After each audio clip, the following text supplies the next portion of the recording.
Alright, it's time to change my rear differential fluid on my 2015 Honda Pilot. So I'm going to use the Honda VTM-4 fluid. First thing we need to do is lower the spare tire out of the way so we can get at the rear differential fill and drain plug. So in order to get at the, just go ahead and open that and that'll hold that up. And to drop the spare tire, if anybody's ever done one yet, this is my first time. Actually gives you little instructions right there.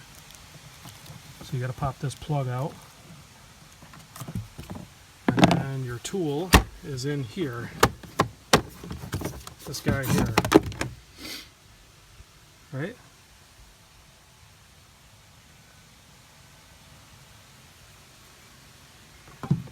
Oh. This guy. So use this tool.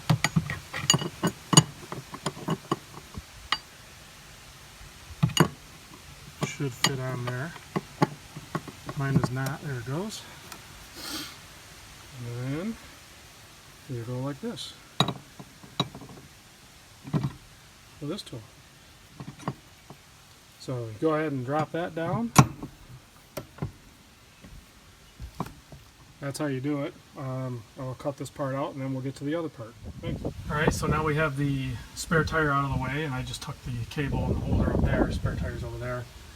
So now what we have exposed is that top hole there is the fill plug. That bottom one is your drain. And you can see some notice there reminding you to only use the VTM-4 Honda fluid.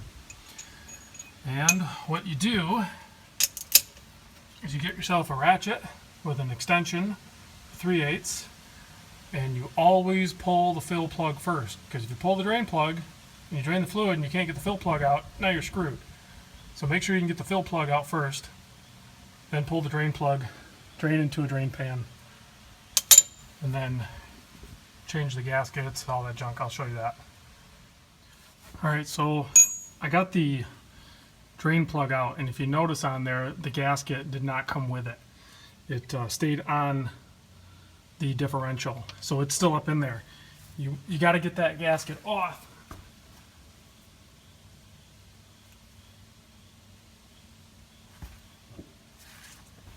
So you get a long screwdriver and just go up in there, and it should just pop right off.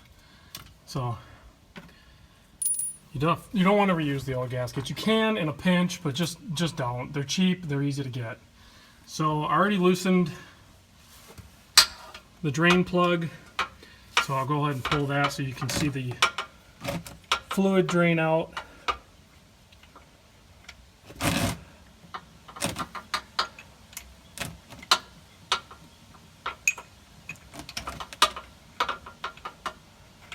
Trying to keep the plug on the extension.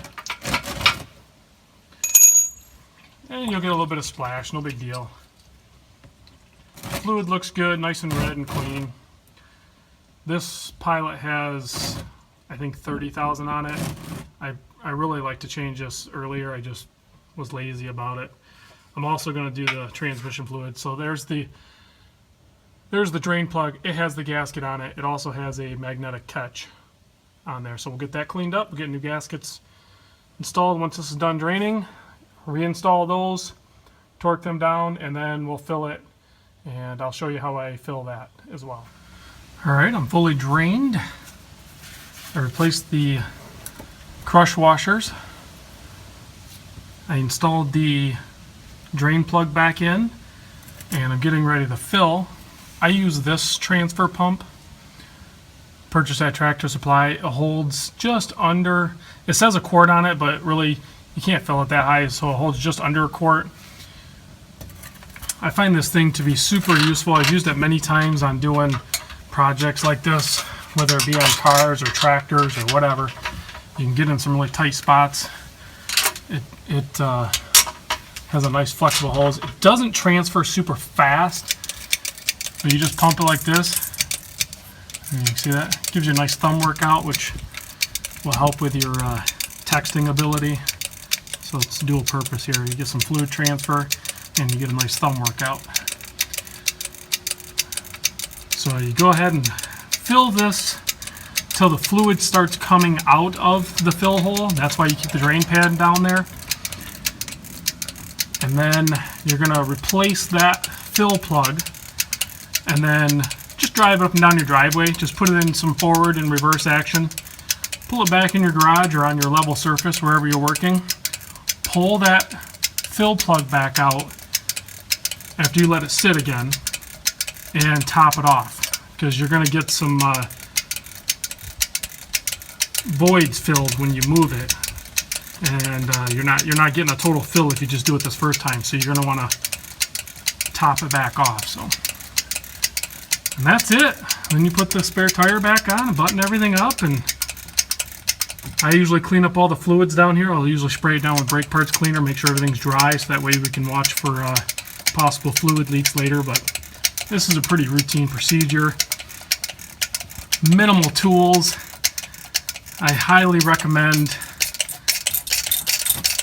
Okay, so that was the end. That was just under a quart. So it's fairly quick fluid transfer. So I got to put, before it starts leaking out, it'll probably be somewhere around 2.5, 2 3/4 quart, and then like I said, I'll repeat the process to get that last little bit in there. So pretty simple. Let me know if you guys have any questions. I'm gonna end it there. If you guys have any questions, let me know. Good luck.